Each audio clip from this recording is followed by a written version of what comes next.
Hello everybody, Flash Notion here, back for another reaction to Star vs. the Forces of Evil.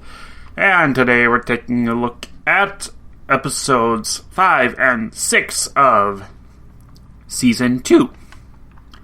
Titles are Starstruck. Are we meeting a celebrity? I don't know.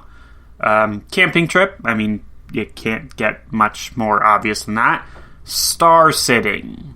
So either somebody's going to be babysitting Star, or Star is going to be babysitting someone. Either way, it's likely to go bad. And finally, on the job. I mean, maybe somebody has to take up a part-time job. I mean, they're not.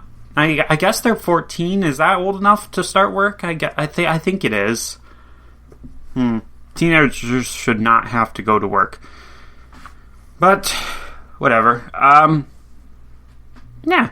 So, I mean, sounds interesting. I know these are the right episodes. I got it down now. Everything's good. So, we don't have to worry about the mishaps of the past couple weeks. We can just watch it. Which we will do, starting in 3, 2, 1.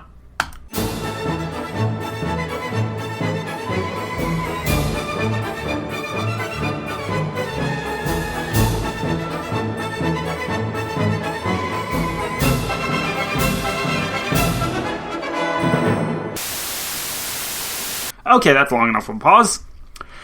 Well, certainly was an interesting set of episodes right there. I think I talked about it last time, how we've never had a set that's all bad, but it's very rare to have a set that's all good. I think that was a set that was all good. Just gonna bring back up the actual episode list for a second so that way I can remember the titles. Because I don't remember the titles, rather. So, we have... Okay, Starstruck. That one... honestly might have been the least of these episodes. And it was still really good. Okay, so, yeah. The fucking Sailor Moon parody, who'd fit right in with the Sailor Moon parodies from Dragon Ball Super, she's gonna be like an antagonist now, I guess, isn't she? It's, kind of an interesting idea there. Set up, here's Star's hero, who's, everything you would expect from a magical girl, pretty much, other than, buff muscle form. But that's actually kind of getting more common nowadays, as far as, like, a subversion goes. But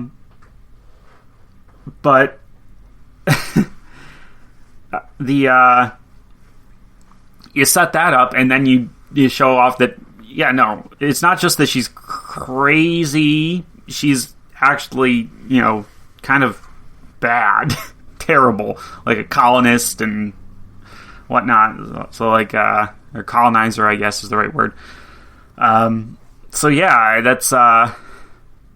So that was a whole interesting thing. But the rest of them, I think, were a little bit more so because they had a little bit more meat to them. Starstruck didn't really have any consequences right now. Camping trip, that one was pretty cool. Okay, King Butterfly, yeah. Him showing up was pretty funny. He's always pretty funny because he's so over the top. He's a manly man. So, like, yeah, it's fun. But the whole setup was great, but it was really nice though to see the layers of it all. He's getting older. He feels like he's not as good. He's not good enough anymore. That Star doesn't think he's cool, and he really wants to spend time with her, and he wants to reclaim his youth. So, like, it's a whole thing right there, and it's just nice. have been nice if we also got like a contrast against that with Marco's parents, which I guess we kind of did, but not really. So that's the only nitpick I can give that one. Star sitting, I mean that was pretty standard overall, but it was still fine and fun, and the tadpoles were just adorable. I'm not gonna deny that they're adorable. I still wonder where Ludo got them from, because obviously, there had to be like a female frog that laid those eggs, right? So, yeah, we'll go with that. But hey, whatever. Yeah, the whole crazy baby antics thing is fun. They could have taken a little bit further, but it's still fine, and I like the music angle too. I don't know why, but yeah, the Space Unicorn song is pretty catchy. And then seeing the other side of that, I really liked what they did with that. It's one of those things where I've seen it before, where you'll have one episode showcasing some character's perspective, and then another episode taking place simultaneously that showcases a different character's perspective. And I really like when they do that. It's always pretty cool to see. But I mean, this isn't my favorite usage of it, but it is still pretty good. And I like the arc that Buff Frog seems to be on, because he's not entirely a good guy yet, but he's softened up a lot. He's gained some empathy from being a father, and that's I mean, it's pretty nice. I'd say gain some empathy. It's more like he's unlocked it, because like you don't gain empathy so much as you just realize it. It's not like there's like a empathy pit or something in your stomach that you have to fill up. I don't know what I'm saying right there, but like I don't know. Yeah, like I don't know. All the monsters, I mean, they don't seem terrible. Like they're rough around the edges. They obviously have their own way of doing things that isn't really like the humans, but they don't seem evil incarnate. They just want some damn corn, which I can kind of relate to. Corn on the cob is delicious when done, when prepared right. But yeah, the fact that Ludo now has an army of rats stealing corn for him, pretty interesting. I don't know what his end game is with that. I mean, he could try to make his own cornfield and therefore end the human monopoly on that, or he could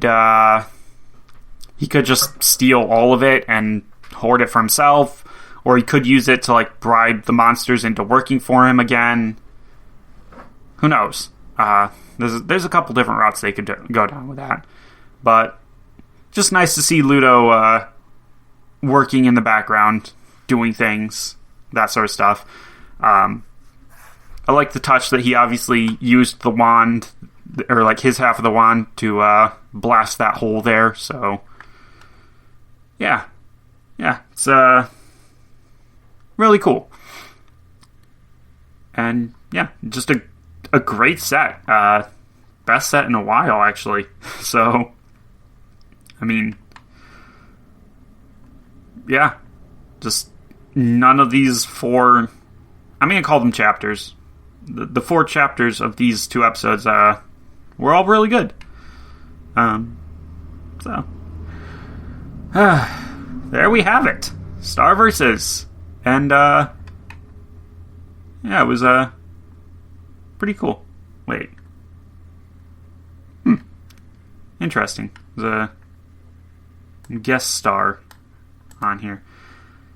Anyway, pretty great. So I'll be seeing you guys around. Till next time. Bye-bye.